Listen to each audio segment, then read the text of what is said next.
any kind of violent TV show and stuff. I wasn't even allowed to play with any Power Ranger action figures. Dude, you want to get some Power Rangers? We could. No, I mean, if we had time. After graduation, let's have a Power Rangers party. Yeah, we could have a Power Rangers party and just dress up like Power Rangers. Hey, that's a great idea. It is Halloween. Hey, Halloween. It is socially acceptable to dress up like a Power Ranger. Got the theme song stuck in my head now. Go Power Rangers. Right. Yeah, that's great. But no, I'm also with Abby. I loved King of the Hill. I loved The Simpsons. But I also didn't really watch all that much sitcoms in the 90s. I guess I was pretty young. I was born in 94, but can't really remember most of that in my first few years of life. Very bad. So we'll have to go there. But yeah, I just remember, guys, SpongeBob came out in 1999. I think the first episode was the Bubble Stand one or something. Pretty sure. So there you go, guys. And Will?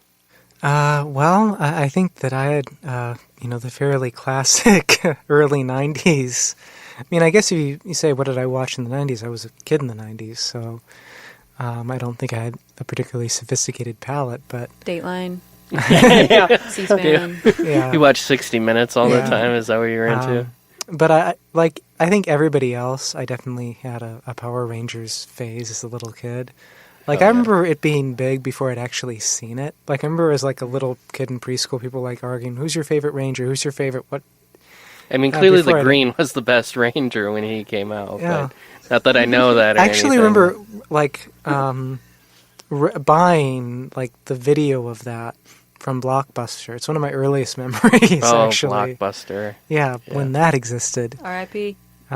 There's still one open. I think they're in Alaska. There's a couple in Alaska, aren't there? There's one open, and they have a Twitter account. They just troll people all day. Oh wait, no, there was wasn't there a big argument over this recently? Because there were actually 6 or 7, and they made an article that was this is the last Blockbuster, and then people got real mad because they were like, no, it's not. Yeah. We're still here. That's right. There was a skeleton in my hometown for 5 or 6 years before they finally turned it into a Little Caesars. I'm I once got a free rental of Babe Pig in the City from Blockbuster because I won the coloring contest, and I mean, if someone, I was too old to enter the coloring contest. The first Babe was better. I was probably 14 at this point, and all the kids in the coloring contest were 8.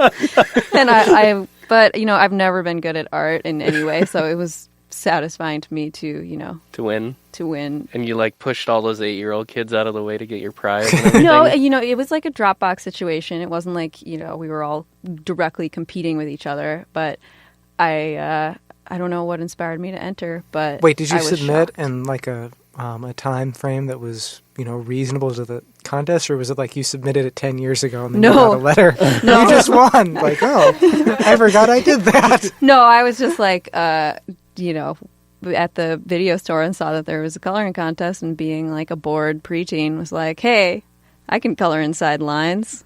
I want to see a movie about a talking pig. See, that's crazy. The things that we did for boredom, what me and my buddy would do is we would just spam call the local radio station and beg them to play songs on the radio so we could sit around and listen to the things that we listened to. It was just terrible music, but they never, ever did it. They never played your music? But I mean, we'd call them 3 times every half hour, and they're quit calling us, kid. You'd probably did you ask them for something that's in a real deep track of an obscure band? Well, no, I mean, granted, we were little kids. I mean, I listened to country growing up, which is super strange. I'm Asian, remember? And I grew up in Carlton, Minnesota. I was one of 2 Asians in the entire county. So country, naturally. Yeah, so country, naturally. So I always try to, put on Garth Brooks. I think I was really into Lone Star. That was my band back when I was little. And as far as sort of television shows, I mean, as a kid, we didn't have cable until 2000. So I really sort of, as a kid, I grew up with either the shows that'd be on Fox or the shows that would be, on PBS as a little kid, the same stuff everybody grows up on. Between the Lions and Dragon Tales. Those PBS classics. And I'm just trying to remember everything I would watch. We don't need everything. Not literally everything. I remember watching Married with Children in the 90s. That used to be a very taboo. Yeah. That used to be a very, very taboo TV show back in the 90s. People again, I think mothers were like boycotting it because they didn't want their children or anybody watching it. Which is, if I recall, actually saved the show. Oh yeah. What was so taboo about it? Oh, I mean, it was just horrible, crude humor that. It was the exact opposite of traditional TV shows that would show kind of this loving family that would have some silly, goofy stuff happening to them. Instead, Married About Children was about this horrible, awful family where they were just terrible, terrible people. But and it was fairly unique at the time when that had come out, and so. It became extremely popular, especially when people started boycotting it. It's what saved Fox. Because Fox was a very obscure channel back when Married with Children first came on. I mean, I think the sort of 80s sitcoms that, shows like that, and I think, like The Simpsons were meant to mock, have sort of become period pieces. Very much of that late 80s sort of culture. It's also interesting to me how, looking back, there is a definite sort of culture shift. And you can sort of argue when it happens, but the culture of the early to mid-90s is really sort of phenomenally different than the late 90s to me. Like 97 feels incredibly different than 1994. I think that's probably hormones. Well, not for me. Not for me. I was only, barely aware in 94. Okay, so you mean looking back. Looking back, like looking at what was going on, what was popular, what was... And do you think that was because of the culture at some of the... I think... Well, not just that, but some of the stuff that popped up during the late 90s. One of the big things, obviously, was the Monica Lewinsky affair, which really... was a huge deal at the time. Definitely remember that. I mean, that's... Yeah. But I think that there was this sort of triumphalism at the end of the 90s, where there was this sense of... I mean, you saw that a little bit earlier on, but, as 2000 approached, there was this definite sense, at least as I recall, that everything had been solved. The only thing we have to worry about is, either everything collapsing or, it was sort of the dawn of the sort of conspiracy theorists who are still somehow popular, even though their origin was very much of that time frame, and a reaction to the sense of, well, everything is going so well that the only thing that could make things go marginally bad would be just a complete end of everything. Mm-hmm. Like, we're either going to go to paradise or to hell, but one or the other. So you get like Y2K. Y2K. So it was before... The black helicopters. Yeah, I mean, the environmental movement and things like that were in, well underway at that point, but there was something about the 90s. I mean, even talking to like my mom, she remembers the 90s in this sort of idyllic way that looking back, it's kind of like, really? Because I mean, but all of these trajectories were already happening. Like there were analysts who knew that things were not good, but the economy was great. And that's what a lot of people's experience is defined by. And it was also, in terms of geopolitics, very calm, at least in the United States specifically. Right. Yeah. If you have that myopic perspective, it's before the war on terror, it's before, the Great Recession, it's before all this stuff happens. Before 9/11. Before 9/11. Right, and we have like actual successful military operations, like what people would consider successful, relatively bloodless, short sorts of wars and things. And, I mean, I think that for people vaguely in our generation, the 1990s are going to serve in the popular imagination the way the 1950s served for older generations, at this sort of idealized calm before the storm. Right. Like everybody wants to go get milkshakes and, remember right, that? Like, right. I wouldn't be surprised if, like, it probably exists already, but, like, theme I'm not even sure what a theme 90s restaurant Matrix would look Diner. like. I want to... Someone make a Matrix Diner. It was 99. It counts. Yeah. It's kind of ironic that the biggest thing in the 90s that really had people worried about was that we had an adulterer in the White House. That was like heresy back Wasn't then. That quaint? Yeah, I know. Yeah. I remember back in the day. Yeah. When you had an affair and you lied about it, like, we're going to throw you out of office. Seriously? Yeah. I mean, that's sort of, at the time, I was, I think, 8 or 9, so I wasn't really old enough to really get what was going on. But part of I've always had this sort of contrarian thing in my head. So I really wanted it not to be true, just not out of like any defense of Bill Clinton, just because I thought that'd be really interesting if everybody was saying, he did it, he did it, he did it, he did it, he did it. No, I did not. I think in retrospect, what happened then looks a little bit different.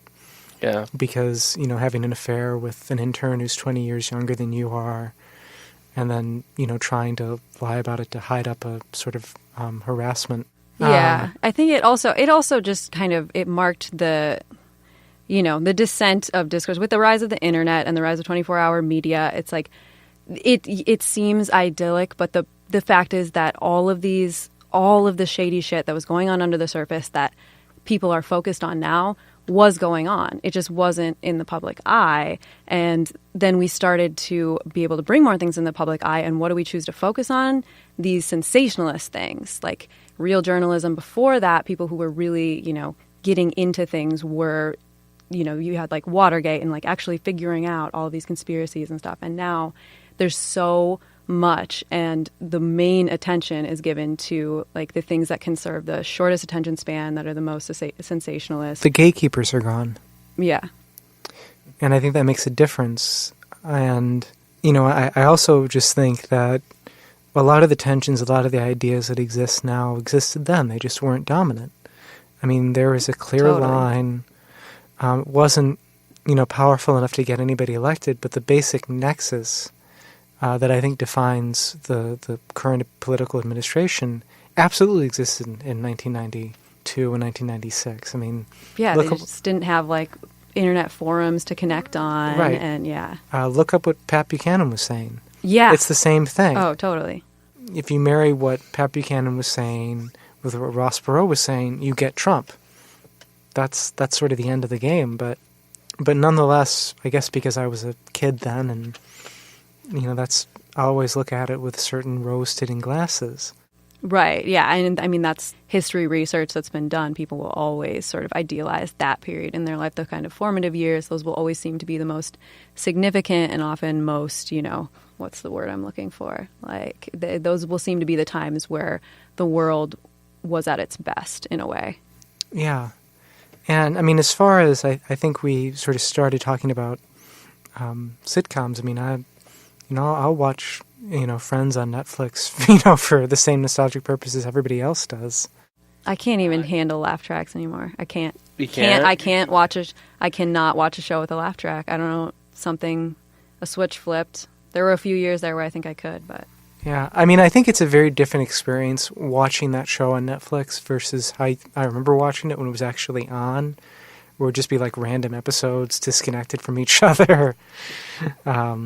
It's interesting, and Hannah, you might like this. So today they've actually sped up episodes of sitcoms from the 90s so that they can fit more commercials in, because of course. Yes, because back then, you had 23 or 4 minutes of TV show, and now you only have like 21 or 20 minutes. And so what they did is they actually have sped up them talking. They didn't cut it, they just... No, they just started like speeding up. So if you listen to one of the tracks that was like Friends that was played in the 90s and Friends that's played now, and you played them at the exact same time, they'll slowly start to... One of the episodes will be behind each other so that they can put in things quicker. So, Will, let's do a little round of cold call. We're going to cold call on you using judicial trivia. And unfortunately, if you get one of these questions wrong, you do have to dive into our cup of shame. All right. Shame. So do I just grab into the... So if you get it wrong, you have to grab into the cup of shame. If he gets it right, Mitch has to grab out of the cup of shame. How about you can pick one of us to pick out of the cup of shame. So we'll ask you 3 questions. The first one is one that people seem to get wrong all the time, so I'll ask it. But what landmark case made interracial marriage legal throughout all of the United States? I think it was called Loving v. Virginia. Yes, very good. Good job. Good job. There's that U of M education at work for one of us. So Mitch, I think... You want me to pick out? Oh, man. He's gonna get them all right, so he's just gonna Finally. go around. Your own the question room. coming back to bite you good. Oh,